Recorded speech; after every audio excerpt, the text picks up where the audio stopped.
Ooh la la, we are turning up the heat in this podcast episode. Join me as I chat with Olivier Blanc, a fellow Love British Food Fortnight ambassador and son of celebrity chef Raymond Blanc, who has a diverse career in the TV, film, and food industry. Voila, let's do this.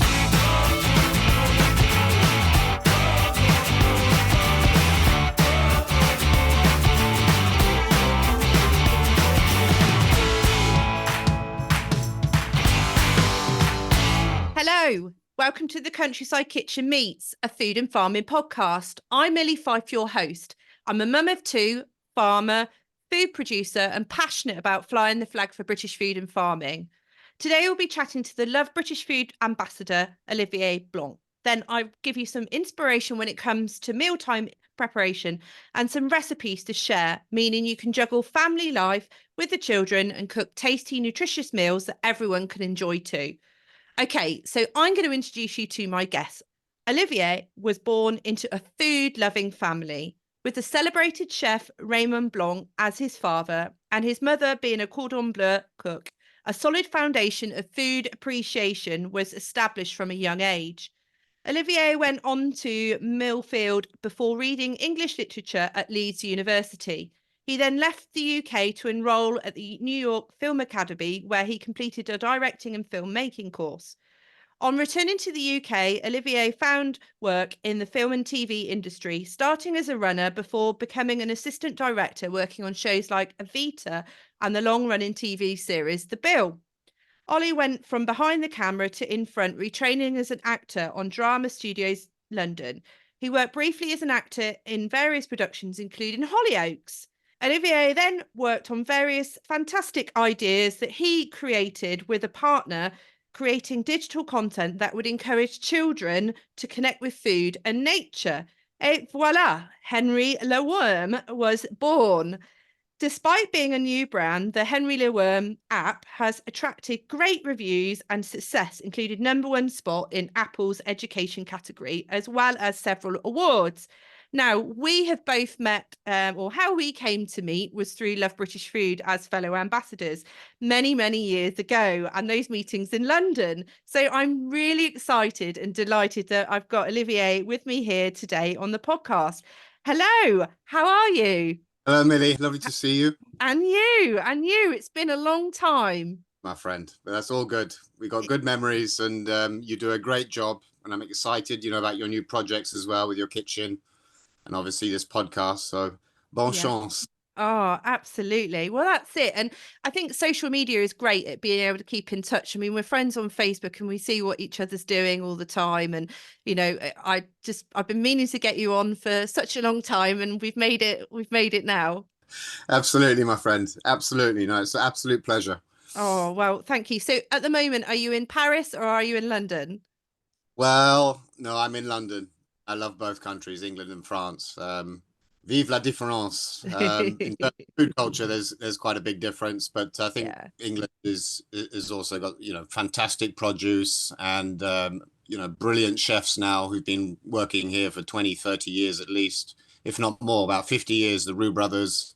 You think of those seminal chefs Yeah. who came over in the 60s, 70s, and we now have. I hope that the UK seizes the opportunity to produce more high quality food and to feed into our public sector as well, our schools, our hospitals, Mm. and take advantage of Brexit without getting political, whether you Yeah. voted UK. It is an opportunity as long as the government continues to help our farmers and work hand in hand with them. But you know far more Mm. about that than me. No, here. No, you're talking my language, absolutely. And I hope that people listening will sit up and listen because we do need all the help we can get. And I think with campaigns like Love British Food Fortnight, it's winning those hearts and minds and reminding people about why they should buy British, shop locally and get behind food producers. And also from the, like you say, with the hospitals, the schools, the sourcing and things, it's actually being a bit more mindful, not only because it's supporting our own, but also from a kind of environmental impact as well. Absolutely. No, you're absolutely spot on. It just makes sense on so many levels. Definitely. So take me back to growing up around your parents that obviously had a huge appreciation of the art of preparing and cooking good quality food. How was that for you? Yeah, I had the kind of two different experiences because obviously well, not obviously, but my father's a chef. He's a Michelin starred chef, and my mother was a cordon bleu cook. But beyond that, about three generations on both sides of the English and the French family were involved in hotels, bakeries, were good cooks. So it's kind of in the blood. So I've been very privileged to grow up with a fantastic food culture through both my parents. My mother, who would cook, beautiful rice puddings, beautiful roasts.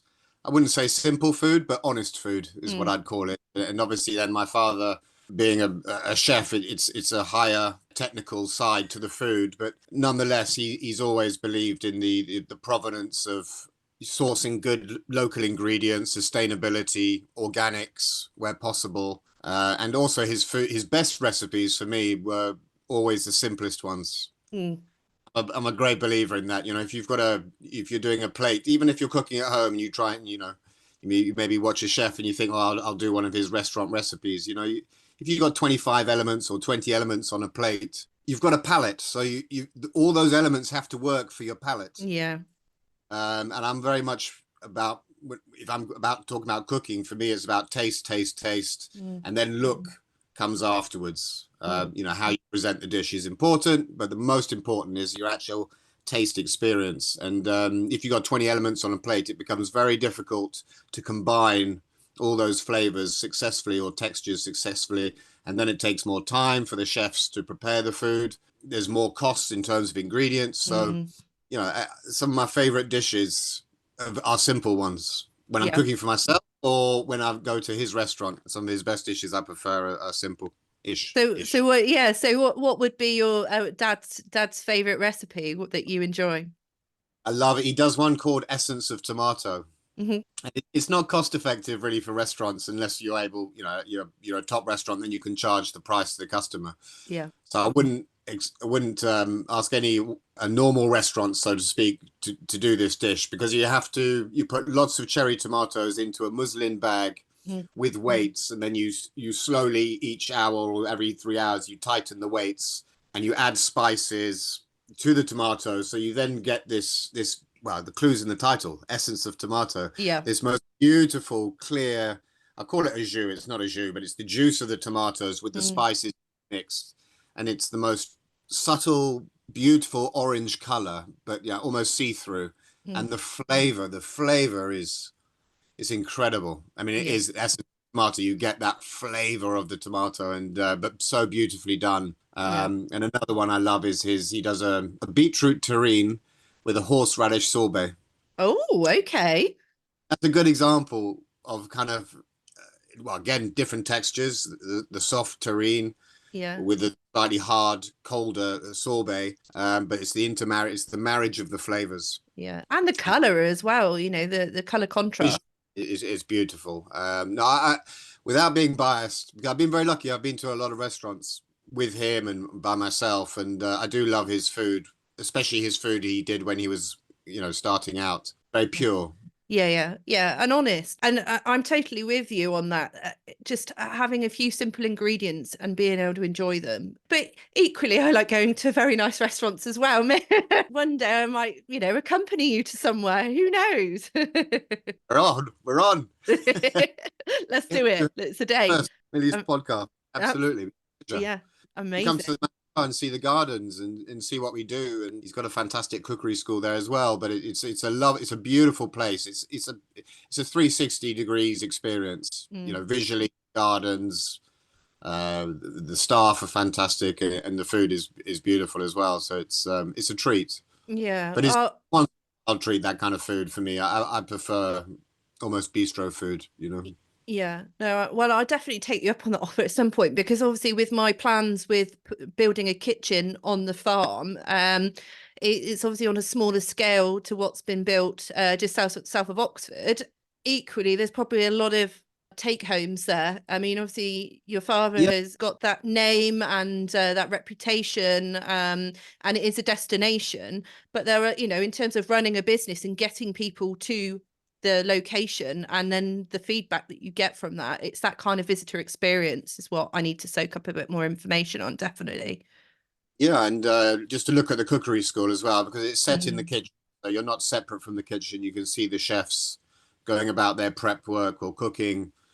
So you're not detached. You're part of that environment, which is great for guests. And just for it'd be great to see how the teaching kitchen is laid out. Yeah, And you definitely. or may not, but at least it's good to have a look. Yeah, absolutely. Well, and also all the equipment that, what am I going to need? Because that all helps, doesn't it? Definitely. Definitely. So how how has your upbringing influenced your career? Because as I explained in my intro, you've done a lot in terms of filmmaking and then stepping in front of the camera. But coming from that kind of cookery background, it seems like you've had quite a varied career so far. Yeah, I mean, I guess for me as a child, and because my mother worked full time with my father, setting up the original business in Oxford. And then I went to boarding school at 7. So that's the other side of my food experience. I had them, but then I also had food prepared by people who didn't particularly like kids and didn't particularly like food. So it was, and this is pre-Jamie Oliver Turkey Twizzlers time. So it was pretty poor experience. And when you're young, you're whatever, all sorts of experiences, can have quite a profound effect on you in terms of how it affects you in later life. So I was lucky still to have, I used to go to France a lot and spend time with the French family, my grandmother, Maman Blanc, how she prepared food, how she presented food, what she cooked. So at least I had that counterbalance to understand that food wasn't always about being horrendously deep fried or the worst ingredients, cooked way too long, all those things. So I saw sweet and sour in terms of food when I was young. But yeah, TV and film kind of came about because my stepfather was a film cameraman. He worked at TV Thames, but then he used to do films, worked quite a lot with a director called Alan Parker. I remember seeing in his conservatory all these fantastic black and white stills of people he'd met, the places he'd been, and Falklands, Ireland during the Troubles, Vietnam, amazing celebrities. So it kind of, and for me, in a way, food had taken my father and my mum away from me. So I didn't resent food, but it was a business which I had maybe negative connotations about growing up.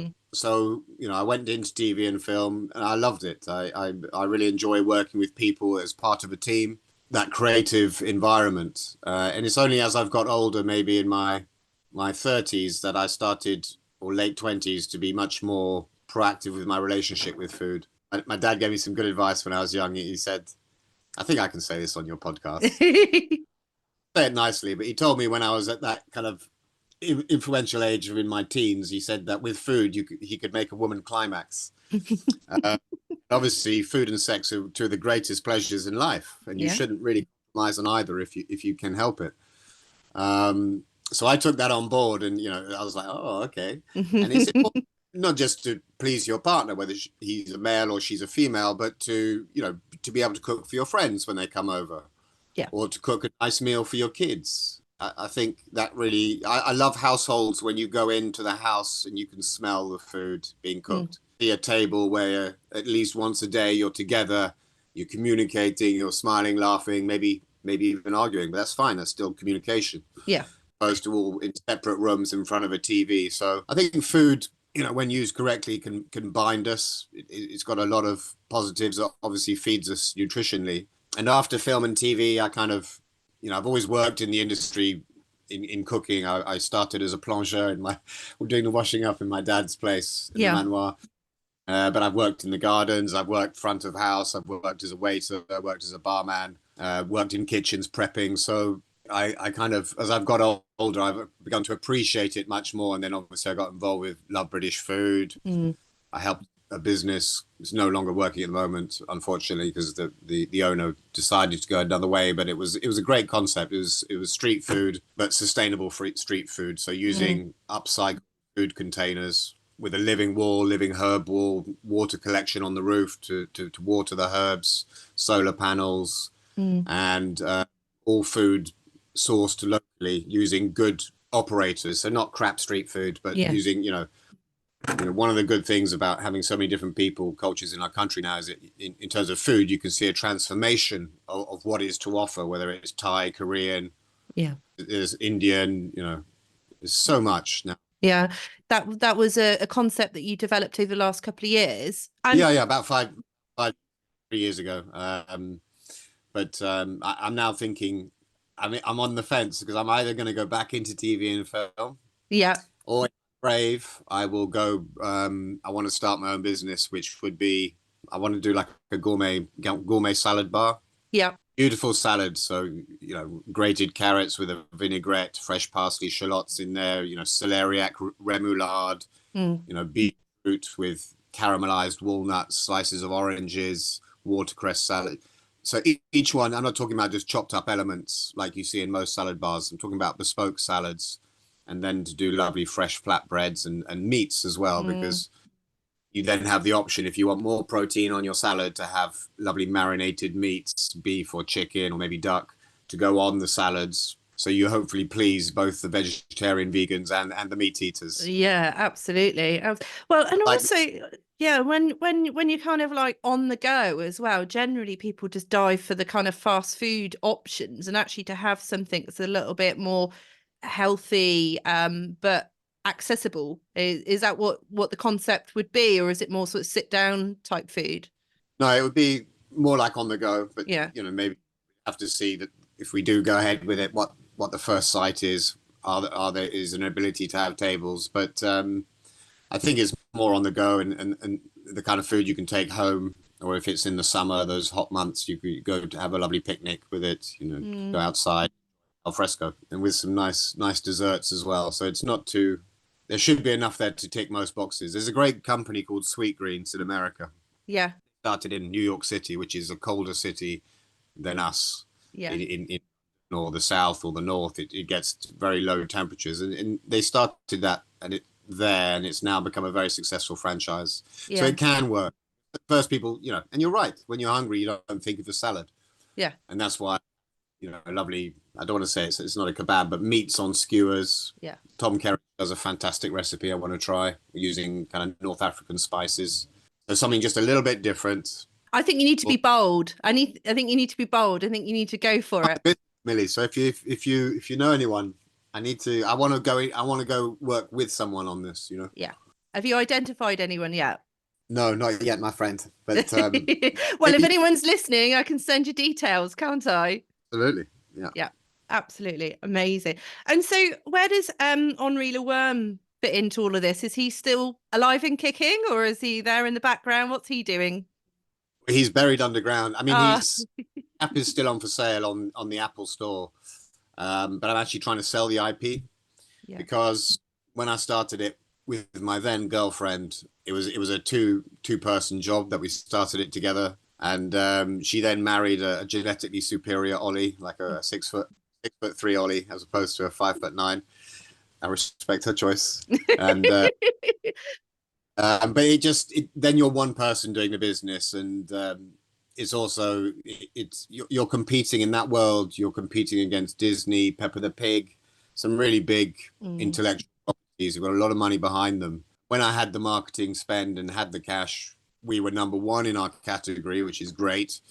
But as soon as that marketing spend runs out, or you decide to go, well, we can't keep doing this, then you fall out of view a bit. But the whole idea behind the app was to really then go into creating a cartoon or publishing, and therefore you can reach a much bigger audience and get that message of healthy eating twinned and yoked with the environmental messages. I still think it could work. We're just looking for a buyer at the moment.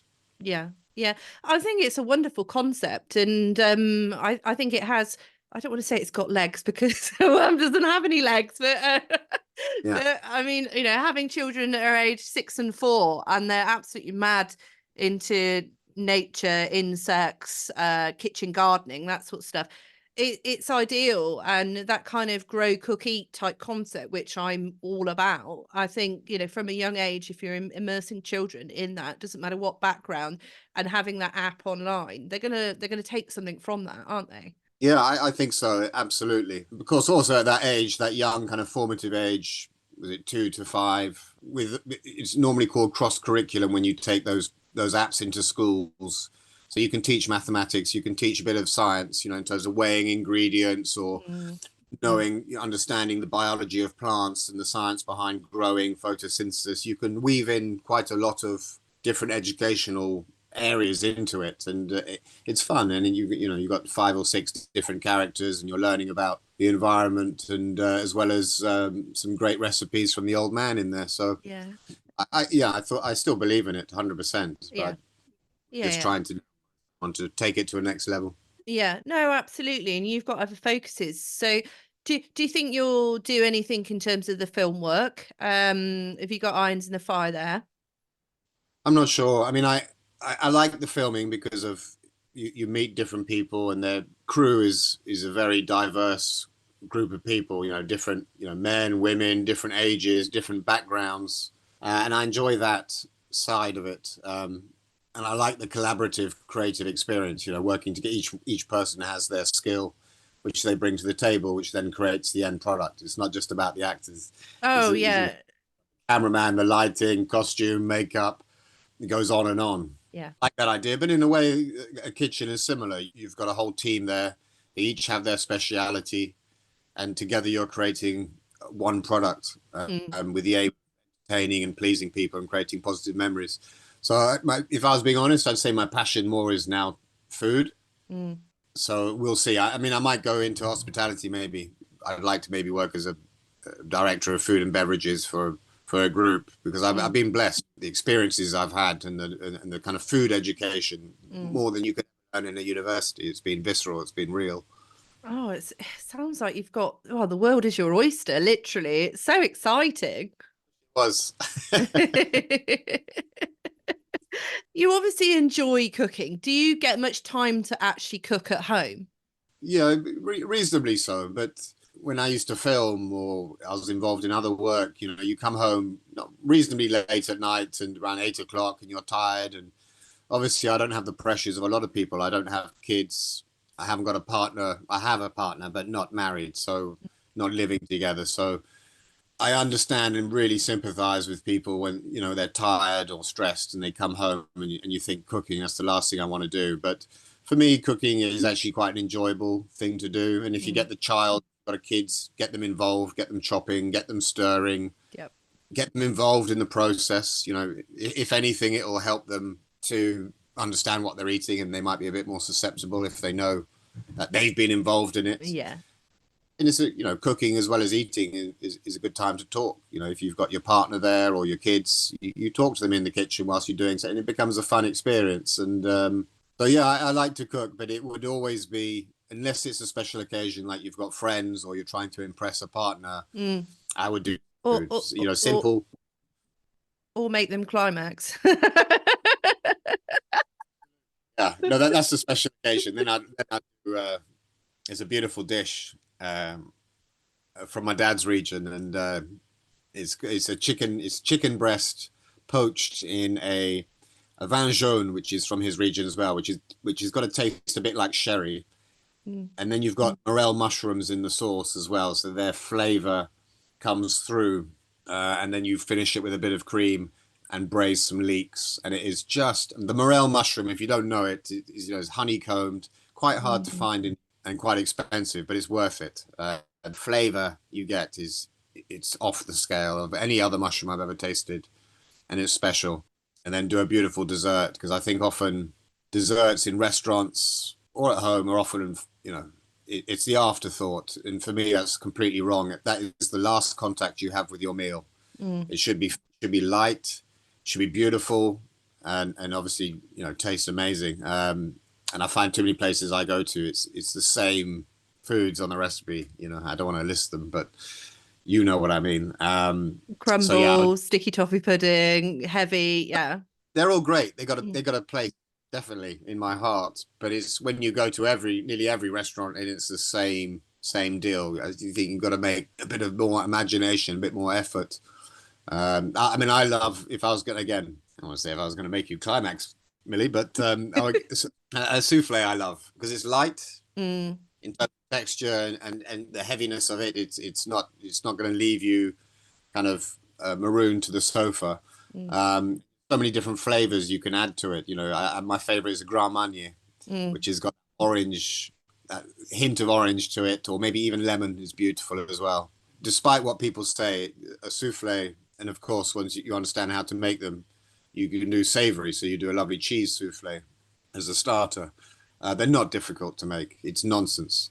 And I'm not saying that as being pretentious. It isn't difficult. I'm Mm. not a great cook. I love cooking, but I would never, you know, I'm not technically trained. I learn through my dad and through my experiences and through trying practice, like anything in Yeah. life. And if I can do it, you can do it. Anyone can do it. And Mm. it's a great dessert. Yeah, no, well, that's it. And it's like it's having that confidence and to be able to do it. And we're always learning, and I'm exactly the same. I mean, you know, I used to fear making Yorkshire puddings, and now I don't even think about it. I just sort of throw the eggs, milk, and flour together, and voila, you've got Yorkshire puddings. But it's probably I probably have that fear of souffles. I don't think I've ever made one myself, but after this, I probably will have a go because it's just having the know-how. Do it, definitely. Because again, it's a very versatile dish. You can prepare them a day before, 2 days before, and there are so many beautiful flavors. I mean, you're a farmer, so you know you could use fresh raspberries, blackberries, lemon, Grand Marnier, chocolate, so many different flavors. Yeah. Yeah, no, absolutely. No, you've inspired me. You'll watch this space. Look at my socials. There'll be so souffles coming out your ears. Great, forward to it. Amazing. So, how can people find out more about you, Ollie? You're obviously on social media. Can you just give us a, you know, have you got a blog, or how can people check you out? No, I'm pretty useless at the moment on social media, but I've got Henri the Worm app, so you can, and it's on Twitter. So you could DM me there or message me there. And then I'm on LinkedIn as well. Yeah, well, I'll put the links in the show notes anyway, if people want to connect with you or what have you, because I think we've covered quite a lot of ground actually. There's so much sort of calls to actions as well if people want to get in touch and what have you or follow you. So I will share those links in the show notes so people can find out more. That's lovely. Thank you so much, mate. It's been lovely to talk to you. And one, I want to see a souffle within 3 months. You're challenging me now, right? Okay. Absolutely. And number two, when it's summer, because it's such a lovely season, you know, nearer summer, maybe give me a nudge and we can maybe go down to the manoir together, you be my guest, Yeah. have a meal, go around the gardens, we can talk to the gardeners, go and speak to the cookery school staff because they're fantastic, lovely people. You can ask any questions you've got. Wow. Wow, wow, wow. That's like my dream come true. Honestly, that'd be amazing. Thank you. You're an amazing person. I feel like I'm getting to know you as a friend. So I really appreciate that. We share a lot of common ground, don't we? Absolutely, my friend. And keep the good fight going. You stand for a lot of what I believe in as well. Absolutely. Yeah, you've got it. You've got it. Here are a few ideas for you to try at home. Can we talk about meal planning? Please don't cringe if you are listening. Hear me out. I'm a huge fan of meal planning on a week-to-week basis because it takes the pressure off what's for tea and also keeps me focused when I'm doing a supermarket shop or I don't know what I've got in and I don't buy too much. I've started creating some social media content which shares my meal plans. I think about everything on a Sunday and I write down Monday to Sunday with lots of inspiration and it helps me when I've got a super busy schedule. Also, it reminds me to get the meat out of the freezer or think about how many people am I cooking for that evening. And especially if we have kids to play or special guests, it means I don't dilly-dally around the fridge and thinking, oh God, what the heck am I going to cook? It is a real juggle when the kids come home starving, hungry. And I will admit that I don't always, but sometimes feel like it's easier just to quickly reach for the turkey dinosaurs and sling them in the oven. So follow me for a few more recipe ideas and seasonal ingredient suggestions with my mealtime planning. And it really is worth spending that 10 minutes on a Sunday, just thinking ahead and what you're going to eat. In season right now, I'm thinking late spring, May time. It's my favourite time of year. We've just got over the busy period with lambing on the farm. We lamb about 300 sheep and everything is looking really well in the garden. and in the greenhouse and the polytunnel. I generally get things like green beans, tomatoes, cucumbers, sweet corn, and pumpkins. They're itching to get out in the garden. And then there are spring onions, so fragrant. It's one of those hero ingredients that I love. We've just got over Great British Beef Week, and I wanted to share a really nice recipe for stir-fry beef with ginger and spring onions, where you'll need some beef strips, sesame oil, sesame seeds, some spring onions, ginger, pepper, some caster sugar, oyster sauce, dark soy, pinch of chili flakes, but only if this is for adults. My kids don't really like chili flakes yet. They find them too spicy. And then serve with some noodles or plain rice. And again, it's something that you can knock up in about 15 minutes. And I'll share the recipe in the show notes. But is that something you would enjoy, Ollie? Some kind of beef stir fry with lots of hero ingredients? I love stir fry because, again, it's really quick and you tend to use really fresh ingredients. And you've got the option, obviously, of going vegetarian if you want, or using meat. I mean, I like meat, so. But yeah, I love that. And you marinate. If you marinate the beef, cut it nice thinly. That the meat should be the last to go in after your vegetables, and just and it's a great type of cooking because you can add ingredients, or if you want more heat, you could use some finely cut bird's eye chilies. If you've got chicken in there, maybe some pineapple. I love fruit cooked because the starches convert to sugars and you get a little bit more sweetness. So you think apple, banana, obviously not for stir fry apple and banana, but more for desserts. But things like pineapple, delicious in stir fry. Yeah, it sounds beautiful. Again, I want to see the post, okay? All right, you're on. Excellent. Okay, that's all we've got time for today. And don't forget to tune into the next episode of the Countryside Kitchen Meets, which is streamed on the 1st of each month. And you can subscribe on all major podcast streaming platforms. And please do me a favour. Will you go online and give this podcast a review and also share with your friends as well? Because sharing is caring, and actually it will be great to hit the roof when it comes to my analytics as well. I've been doing this podcast for about 18 months now, and there's a whole back catalogue of amazing interviews for you to dip in and out of, get some mealtime inspiration. And whether you're folding the washing, going for a run, or just chilling out, I think it's a very worthwhile half an hour or so just to kind of dip in and be inspired with my guests. And also drop me a line. You can email me hello@millyfyfe.com or send me a voice note with some of your favourite recipes that you've recreated. But Olivier, thank you so much for joining me. It's been a blast, and I really hope I'm definitely going to take you up on that offer. You've got it. All right, my friend. I look forward to it, and good luck with everything you're doing. You're a fantastic human being. Oh, thank you. All right, well, we'll see you next time. Bye, everybody.